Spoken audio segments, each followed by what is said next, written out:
प्रेम पूर्वक नमस्कार। आज हम बात करते हैं जब व्यक्ति मरने के आसन पर होता है, यानी मरने ही वाला होता है। अगर आप किसी मरण वाले व्यक्ति के सामने हो तो आपका क्या कर्तव्य बनता है। उस समय आपको इस बारे में जानकारी होनी बहुत जरूरी होती है।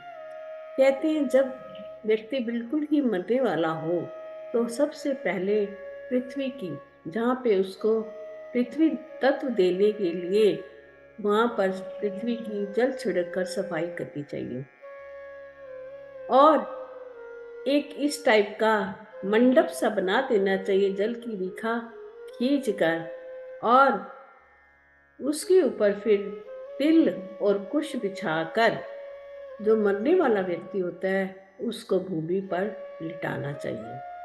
ये आपका कर्तव्य बनता है, क्योंकि वैसे तो आजकल आप देख ही रहे हैं कि कोई भी व्यक्ति घर पर मरता कम ही है।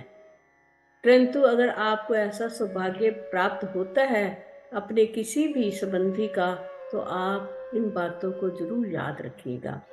दूसरा, हमें क्या करना चाहिए, उसके मुख में स्वर्ण और पंचरत्न मुख में जरूर लगाना चाहिए। और कहते हैं जब भूमि पर हम मंडप बनाते हैं तो ब्रह्मा, विष्णु, रुद्र, लक्ष्मी, अग्नि देवता उस मंडप में विराजित हो जाते हैं।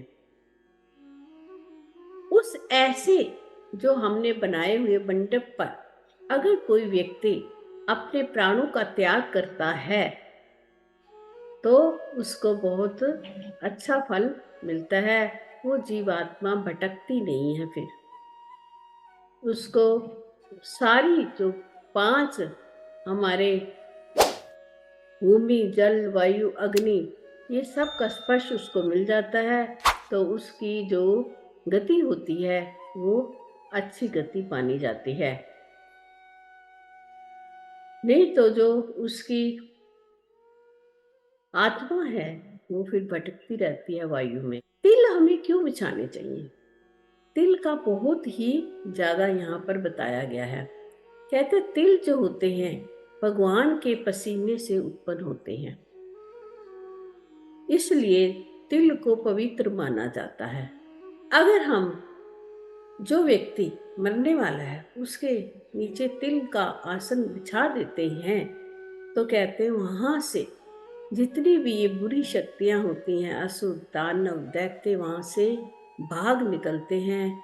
और एक तिल का दाना भी अगर उसको छू जाता है तो कहते हैं 32 किलो सोने के समान होता है। तिल का इतना प्रभाव बताया गया है। जो कुश होते हैं, इन दोनों का जो आसन हमने मृत्यु के समय जो व्यक्ति मर रहा है उसको नीचे जो बिछाया होता है, तिल का इतना प्रभाव बताया। और कुश का कहते हैं जो कुश होते हैं वो भगवान के रूप से उत्पन्न होते हैं। कुश के मूल में ब्रह्मा जी वास करते हैं, इसलिए महत्व है।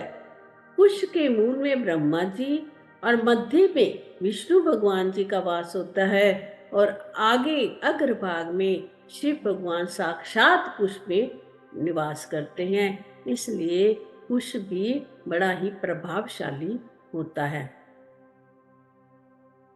अगर हमें देवताओं की तृप्ति करनी है तो हमें कुश का आसन नीचे बिछाना चाहिए। इससे हमारे पितरों की भी तृप्ति होती है, और तिल से भी हमारे पित्र जो होते हैं वो तृप्त हो जाते हैं। ब्राह्मण, मंत्र, कुश, अग्नि, तुलसी, ये जो इसका हम प्रयोग बार बार कर सकते हैं। ये कभी भी बासी नहीं होती। मंत्रों हम बार बार बोलते हैं, कुश को भी हम धोकर बार बार प्रयोग में ला सकते हैं, अग्नि को भी, और तुलसी के पत्तों को धोकर भी हम बार बार प्रयोग कर सकते हैं, क्योंकि ये सदा एक रस रहते हैं, ये कभी बासी नहीं होते।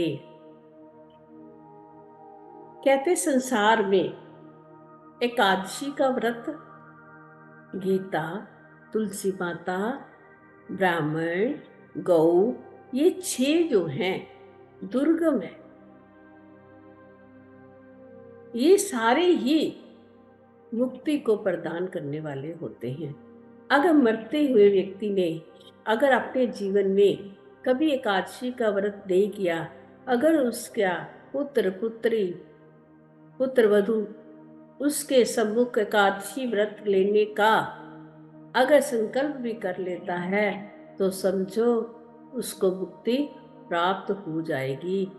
और गीता का एक श्लोक भी अगर मरते हुए व्यक्ति के सामने उसको सुना दिया जाए, वो भी मोक्ष को देने वाला होता है। तुलसी का पत्ता अगर उसके मुख में रख दिया जाए, वो भी मोक्ष को देने वाला होता है। अगर हो सके तो किसी ब्राह्मण को, अगर मृत्यु के समय किसी को ब्राह्मण को भी बुला लिया जाए, वो भी उसको मोक्ष मिलता है। गौ का दान करवा दिया जाए हाथों से मरते हुए व्यक्ति को, वो भी हमें मुक्ति देने वाला होता है।